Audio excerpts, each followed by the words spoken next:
Alright, so, back again. So it was actually just last week, built this, although I got the keycaps I actually wanted for it, which are these pudding keycaps so the light shines through. But this week I got basically the other half of what I wanted to do. So this is the NK65 from Novel Keys, and it comes with basically everything but the switches and the keycaps. And it comes already assembled with the case, the plate in there, the PCB. But this came from a different place. One-Up Keyboards. That's what their logo looks like. And this, I'm gonna have to put together. So this is, the way I kind of think of it in my mind is, this is like an all-in-one cooler that you have to like put the fans on. This is like an actual custom liquid cooler. So there, where you have to get all the components and have them all put together. But One-Up Keyboards, you can package this all together and get it as a kit. So we've got switches here, screws, standoffs, which these will make sense in a little bit. The Krytox 205G Zero lubricant, which in the NK65 with the silk yellow switches, this is actually the lubricant that they come with already on them. And at some point I will lubricate some switches with this, but for now I don't want to do that. I want that to be in like a follow-up, you know, get the feeling for this stuff dry and then come back to it. Stabilizers, which are actually kind of special. The bump-ons that serve as the feet for what's in here. Alright. Put that over there. So this, right here, is the PCB. It's the One-Up 60 HSE. So that's One-Up for One-Up Keyboards. 60 because it's a 60% keyboard, whereas the NK65 was a 65%. And HSE for Hot Swap Edition. So it has these. These are hot swap sockets, just like what are in the NK65. In fact, I think they're both made by the same company, Kale or Kawe. No, this says Kale on it. Kawe, I think I'm pronouncing it correctly, is, and I think I'm remembering correctly, is like the owner of Kale. But yeah, and as you can see, we've also got the One-Up logo on the PCB there, but that is the underside. It is also USB-C, and we do have RGB LEDs here for an underglow effect. We do not have built-in LEDs on the front, though, to illuminate the switches, but we do have the two holes we need to connect them if I had it. And now in here, this is the case, more or less, and this is why the standoffs are necessary. There we go. And I'm so glad it's this case that they were able to provide me with. So that's the plate. And this is the base. So instead of, move that over, instead of a case that is actually sealed all around like a traditional keyboard, this will actually be separated like that with the standoffs in between, so there will be a nice gap around that you can see everything underneath the PCB, which won't be much, it'll just be hot swap sockets. But yeah, it'll work out kind of like that with the standoffs, keeping it elevated. I think it will look very nice. I really do. And these are specifically the 60% carbon fiber two-plate kit. Yeah, it's definitely going to be nice. So we can get around to actually building this now, can't we? Okay, so since with this kit you actually do need to assemble it, unlike the NK65, there are multiple steps there. The first one for this is actually to put in stabilizers, which these are GMK stabilizers, and what's really neat about them is they are screw-in, as opposed to being like clip-in, where it's just plastic clips that hold onto the board. And I've got first one, and this is roughly how they lay out. The two shift keys, enter, backspace, space bar. I'm going to put that one in first, and it's also a little different because the bar is on top, the bars are on the bottom. There. these are just Phillips head screws.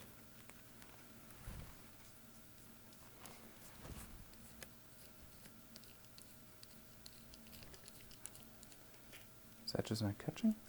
Oh, there it goes. Need to apply a little bit of force. Not much though, not much.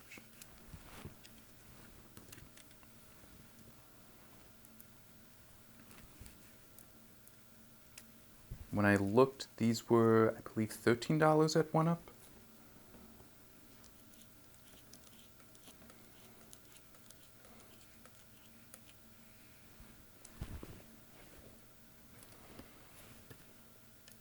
Obviously screwed in, those are not going anywhere.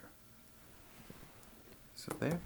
So one thing neat about these, because these are the cherry style where it's the keycap actually, connects there instead of it being a clip-on, but they actually do move up and down. So they do follow the key. And that's why you would actually want to lubricate along here where it slides and even lubricate the bar in there.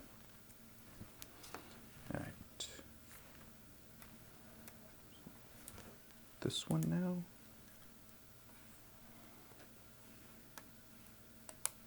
There we go.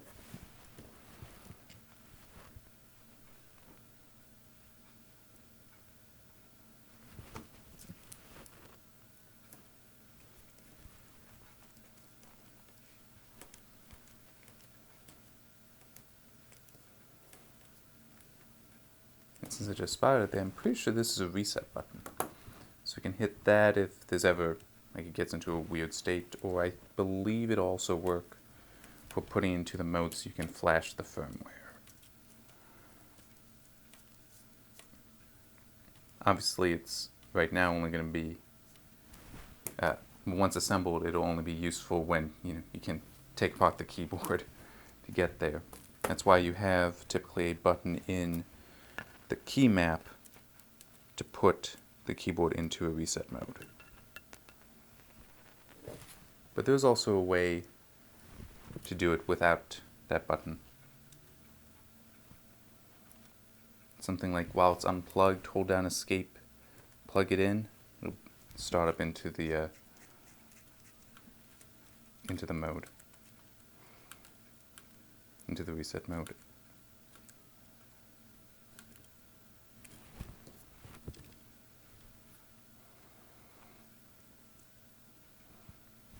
So I'm not going to test these sockets until I actually have the switches in. But one thing that's kind of neat and would be helpful for testing is that they actually have labels for all the keys on this backside, this underside. So this is right shift, enter, that one would be caps lock, but I don't see it actually written there. Backspace, L, H, G, F, and so on.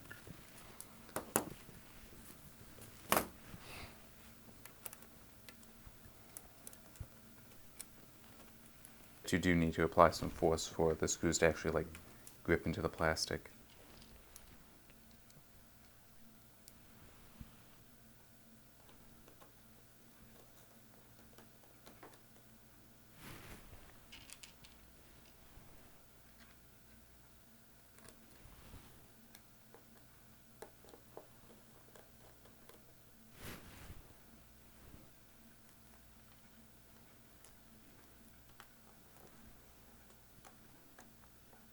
So we have the stabilizers installed onto the PCB. So next is the top plate, which goes on just like that. But as you can see, it's not really held there. What holds it in is the switches. So those pins are straight. Oh, helps if I... There. So that now holds that in place, and you'd want to put others into the corners. And make sure that you have it all aligned properly, and that one doesn't want to go in quite right.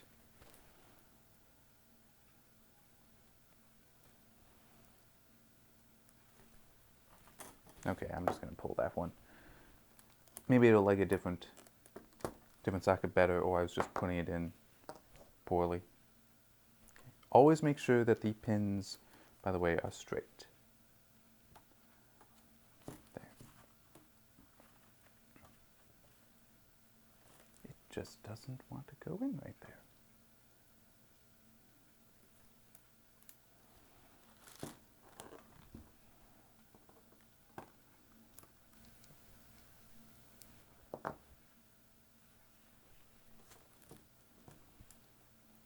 And try a different one. You do want to do this where it's on flat because you don't want to accidentally break off the socket. That one isn't in all the way either. I only just noticed that.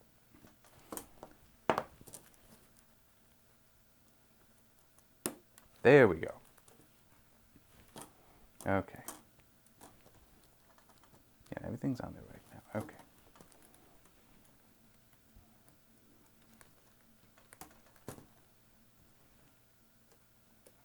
That's good. All right. Yeah, it is definitely kind of weird. And it's not like I did any practice putting this together.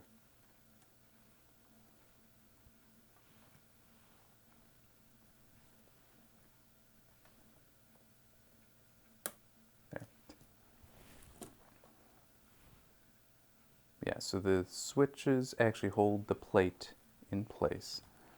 And yeah, it's definitely recommended that you do this on a flat surface, which is why I am holding my thumb against that socket so I can't accidentally break off the socket. But it is because the plate kind of floats. There we go. Awkward because I have to then pick up the plate into it so it actually snaps. Yeah, one thing kind of worth mentioning is these are north facing. So the hole there and there for the LED is on the north side. The spot for the pins to go is on the south side. That's the reverse of the novel keys NK65. There.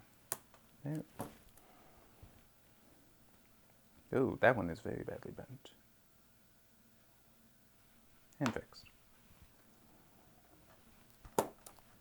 That one went in perfect.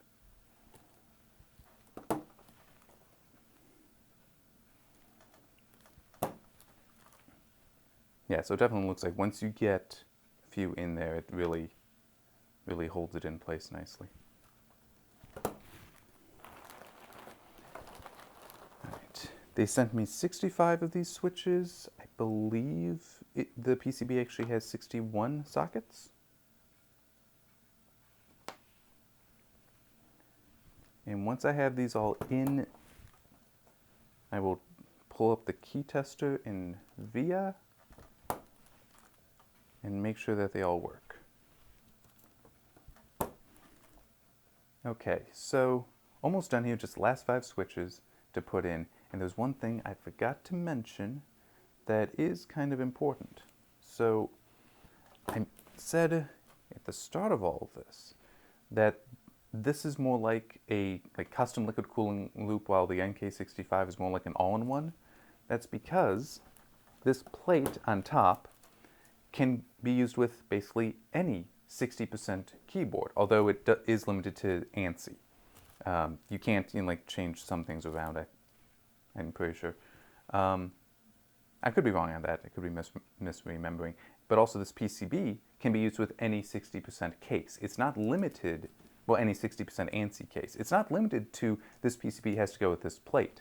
So if you like this PCB but want a different case, there's some actually pretty neat ones that are actually wood or bamboo. You could, if it's 60%, you get that, put that in, and it's these are the screw holes to secure it in those. All right. So just the last 2, and then I will need to plug it in, and I see I need to straighten that. Need to plug it in to make sure that all the switches work. Matrix.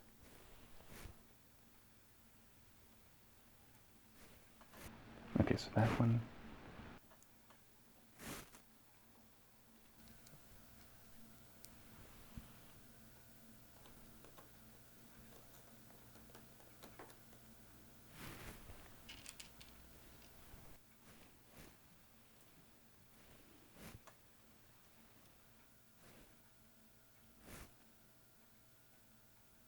Okay, that is a Windows key.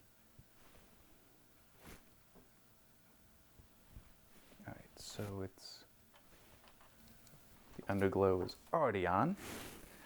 That was also true of the NK65.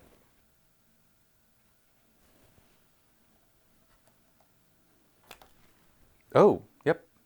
Oh, wow, that's even worse than that one. That's folded.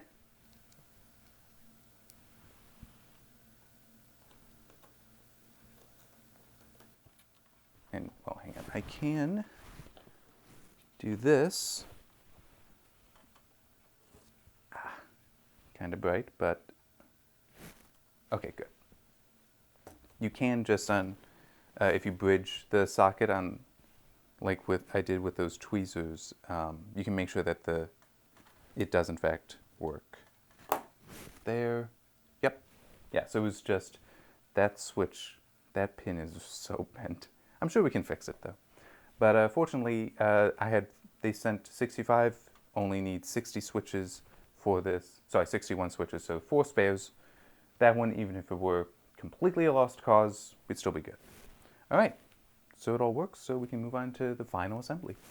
The switch is all in and it tested. They all work. Did need to change out one, but that's easily done. So now we need to get to the next part of assembly, which does not involve this at all. It's to take the bottom plate and start installing the standoffs, which are right here, and they're just black, and I think they're actually aluminum. It feels like plastic, but that might just be the paint or something on them. And you can also get a crosshatch aluminum for it, which does look nice. I might order one of those at some point. So this side is the bottom. You can tell by this cutout here, because that's where the USB port goes. So the USB port is on the left side there, and these holes, those are actually for, you can get aluminum feet that will screw in there. All I have are these simple rubber bump-ons that I think I'll put the standoffs on first, then worry about that. Okay, so I'm doing it this way, which, I mean, kind of works. In the instructions, which are up online, it says that these are hex 2.0 screws, and I do have something in my toolkit that works. But right now I'm just like holding it in place with my thumb and spinning the standoff on. I can tighten them down later. And I'm definitely looking forward to how this will look. Because to me, it's just, you know, like this 2-plate design is, that just says, yes, this is a custom keyboard. So nicely. It looks like we have 2 spares, which I'm fairly certain don't go here because there's nothing that will catch on the plate. So I'll just put those away. And then it's just going to be like that, where they align in.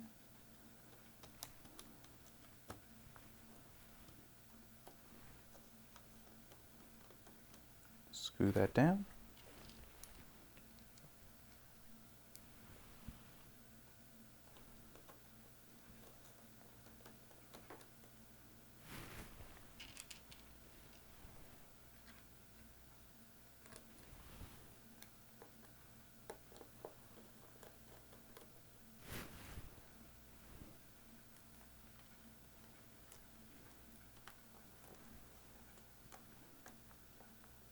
Okay, and we'll just take a look at it right now. And look at that. I mean, that really does say to me this is custom, because you can still see all the parts right there. But if you don't want to see that, or if you, this plate design is actually in part meant for hand wiring. You can actually get a piece. It's a single piece of aluminum, it looks like, that will go all the way around, so it's completely sealed in there. Now, considering this has underglow, I wouldn't want to do that, underglow LEDs, because that's the only way it's going to illuminate. But I do like the look of this. And if you like this case design, but not necessarily this color, I don't know if it's in stock or not, but there's like a carbon fiber silver. There's also a steel version of the plate. I think they might also have aluminum and brass. I just don't recall seeing those in stock.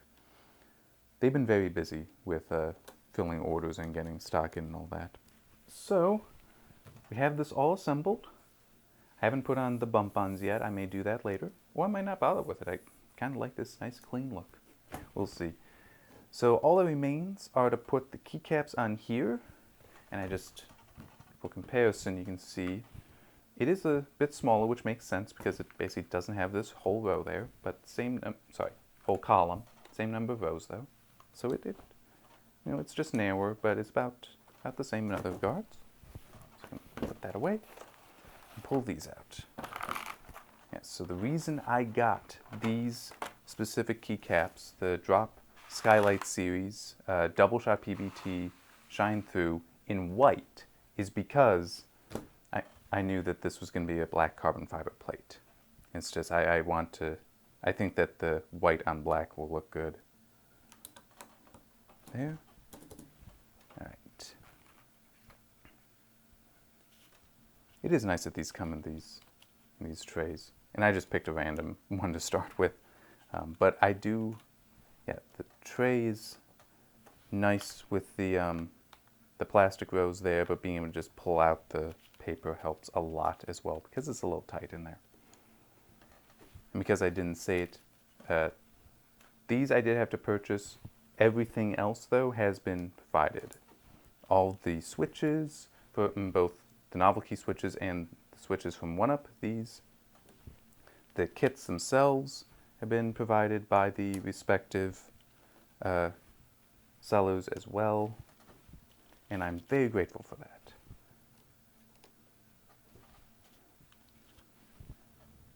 And it's actually a little bit weird because this is flat.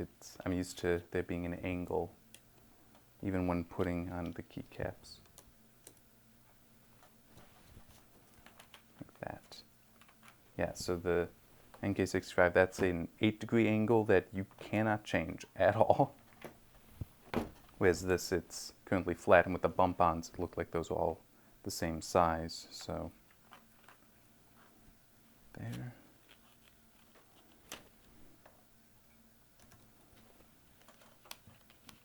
The aluminum feet you can get, though, I think those will be taller, so those would give an angle. And I might order some. Haven't done so yet. Haven't decided yet. Alright, actually, no, it's Alt.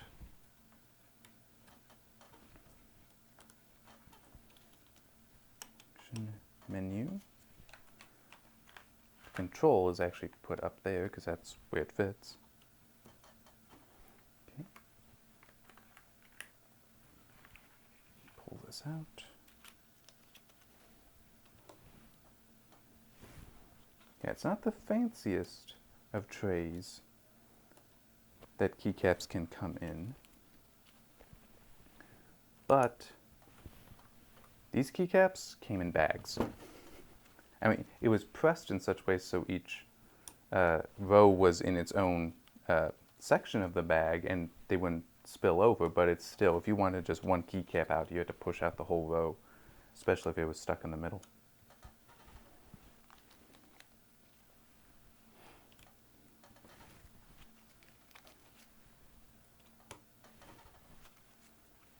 Weird how that doesn't seem to always want to push back up.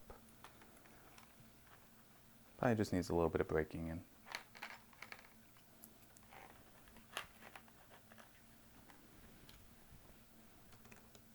Oop, that's upside down.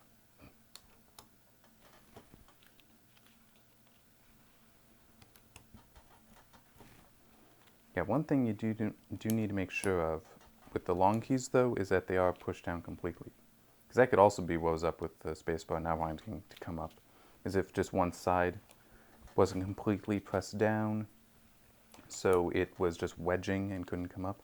Had that happen when I was trying out these keycaps on the Cooler Master keyboard. I didn't push the shift down all the way, so it wedged. But that's easy enough. You just push it down and get it flat or try to pull it off. But pushing it down worked fine for me, so that is what I would recommend.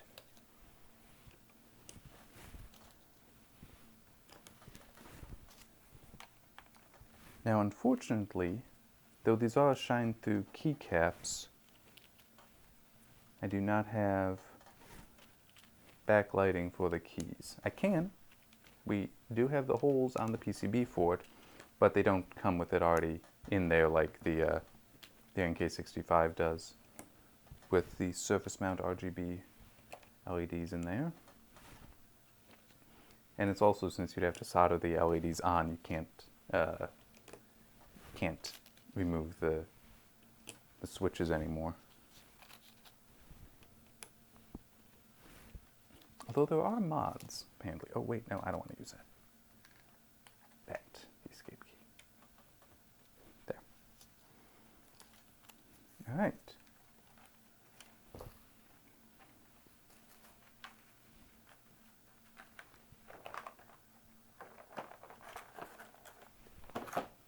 So that is it. 2 custom keyboards with switches you don't find in any pre-built.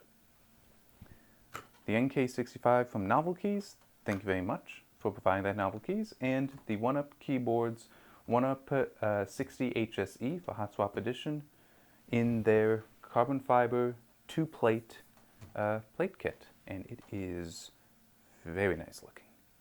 It really is. Going to be a lot of fun to put these through their paces. Right now I'm going to look at the switches that 1UP sent me, which the ones that they sent me for the full keyboard are the Gazzew, G-A-Z-Z-E-W, a little unsure how to pronounce that, but they are the Boba U4, or Boba U4 from there, B-O-B-A, just like the Star Wars character U4. And these are silent tactile switches, which, well, I mean, just looking at that, you're not going to really see, but I took one apart. Right at the base of the stem here, along the rail, there's little rubber dampeners at the base. There's also a dampener at the top. So, when it goes down, even if you bottom out, the sound won't be as loud as if there isn't a dampener there, and same thing when it comes up. Now these are the Novel Key Blueberry that I was sent by Novel Key, obviously, and I just want to show. So these have, let me have it written down. This has an operating force of 55 grams, but a peak force of 70 grams.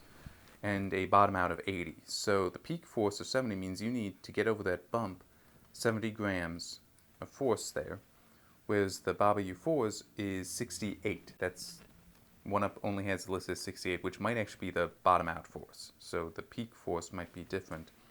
If I do this, we can see, yeah, it looks like you have to basically completely depress the, I keep saying Boba, but Boba U4 switches before you get past that peak of 70.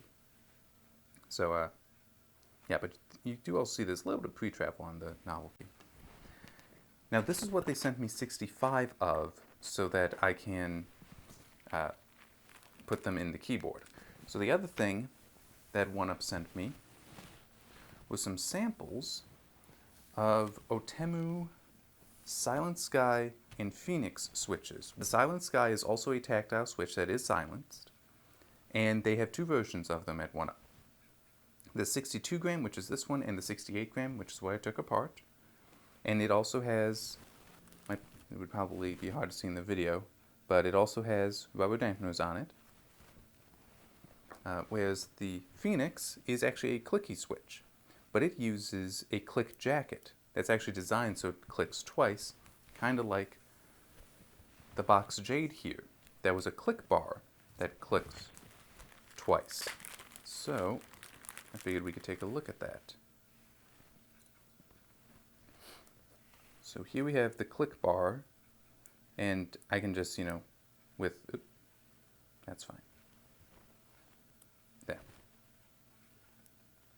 I'm just getting that stuck in all kinds of places. There we go, now it's in position. So it's just, a spring action. You push down and comes up and it snaps. And it snaps in both directions. Whereas here, with the click jacket, so that's actually right here. And it's actually the part of the stem with the legs. So, put the spring back in here. What happens then is when you push down, the force of the leaf pushing against it keeps it up top.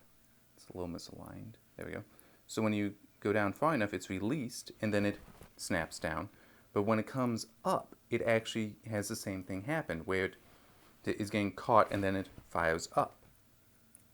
So you still get a click on both the up and the down. Okay. And these also in 62 gram, that's what I took apart, and 68 gram that I left intact.